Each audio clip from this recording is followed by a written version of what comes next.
marka ugu horeysa maanta oo aan joogno magaalada Boorama waxaa nala socday oo aan soo gaaray halkan wafdi ballaaran oo ka kooban culimo iyo khubaro isugu jirta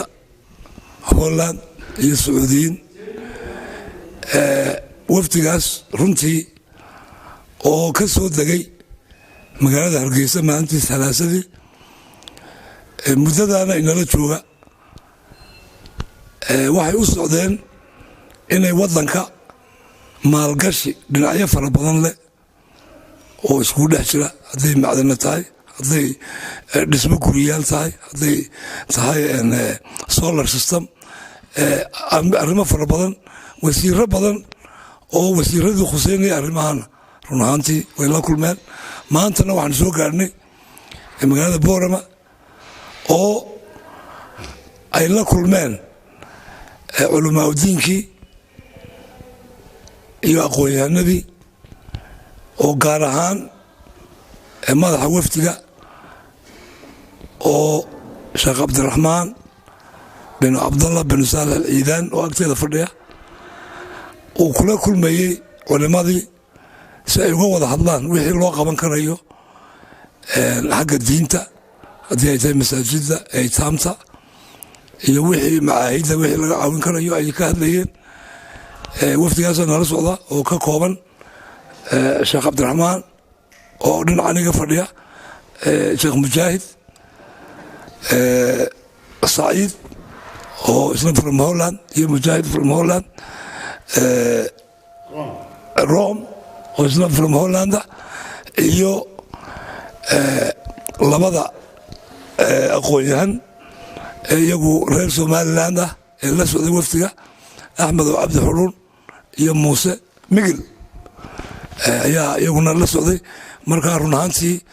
aad iyo aad baan ugu faraxsanahay inay wadanka yimaadaan maantana ay joogaan Boorama sidaas ayaanu doonaynaa inaan warbixinta ku bixino haatanna waxaan ku wareejinayaa asalaamu calaykum waraxmatullaahi wabarakaatu saw suldaanku hore u sheegay waan salaamayaa dhammaan horta marka dadka halkan ku sugan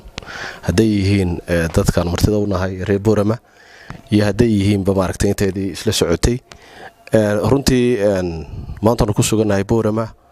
waxaan u soo gaarnay si aanu u soo booqano gobolka oo aanu waliba arrimo xaq diiniyana oo ku saabsan masaajid iyo arrimo noocaas oo diiniyana ayaan u soo gaarnay Boorama waxaan kaliya ka hadlayaa si fiican maanta noo soo dhaweeyo diiran aadaan ugu faraxsanahay dadkan la kulanay ee culimada ahaa gobolka iyo dadkii kale ee aqoonyahanka ahaaba kulankayaga aanu nimidnay Somaliland dan ka bilaabo oo sidoo laga warqabo ama aanu horaba u sheegnay muddo dheer oo ilaa 3 sano ayaan ku mashquulsaneen diyaarinteeda taasoo aan u aragnay inay baahi weyn ka jirto oo dhan walba Somaliland u baahan wax badan laga qabto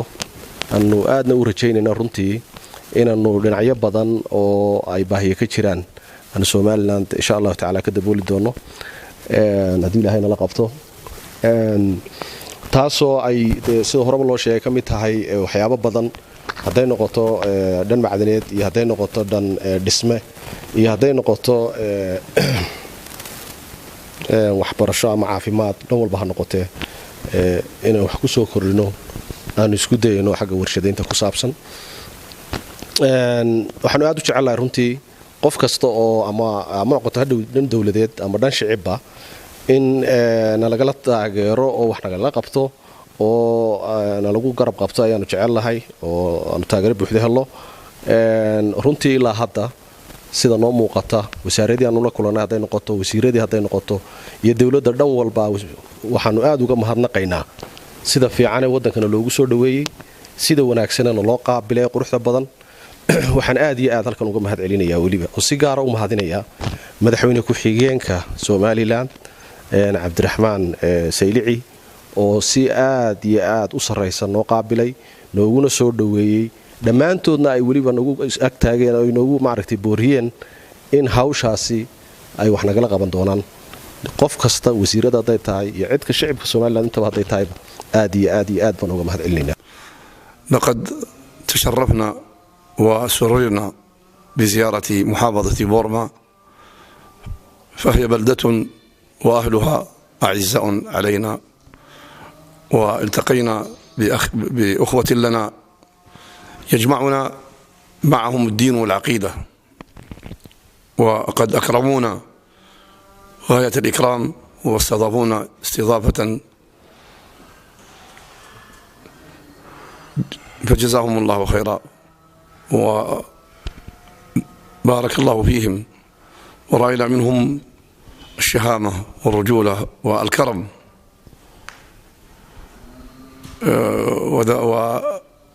وتم التداول فيما بيننا معهم، وذكروا لنا بعض حاجة هذه المحافظة، هذه البلدة وأهلها، وأبدينا نحن إن شاء الله تعالى أن نتعاون وأن نتعاضد في مثل هذا الأمور التي تخدم المصلحة العامة والمجتمع في محافظة بورما. فجزاهم الله خيرا على هذا الإكرام وحسن الضيافة والاستقبال، وإن شاء الله تعالى نلتقي ونتواصل في المستقبل فيما فيه الخير والبركة. Firstly, I want to thank Sultan Ibrahim and the Somaliland people and give a word of appreciation. After a successful situational assessment in Somaliland, we have had a 3 years observation period over here, and as such we have identified a number of priority sectors. As such, in partnership with Sultan Ibrahim, as well the government, wherein we did have a very pleasant and productive meeting, a variety of ministers as well the Vice President we have met. We have produced a number of activities as well a number of priority sectors. We came to the conclusion that number one, inflation is a big challenge in Somaliland. We want to assist the government of Somaliland in that quest. Two, there are a variety of sectors wherein we want to invest. We have had successful feasibility studies in a number of sectors. One, the mineral and mining sectors, which is a highly interesting field and activity. As such, we will start the exploration stage within a month or two in this region. And we do this in full partnership with our partners here, and we are very happy and looking forward for more constructive cooperations with each other. And I want to thank you. لما جاء للحج وهو قال لنا أنتم تعال إلى أرض الصومال وأنتم ترون بأنفسكم، وسبحان الله ما قصر مع كلامه، ما شاء الله تبارك الله، كان كلامه صح. لما وصلنا البلد وكان الوضع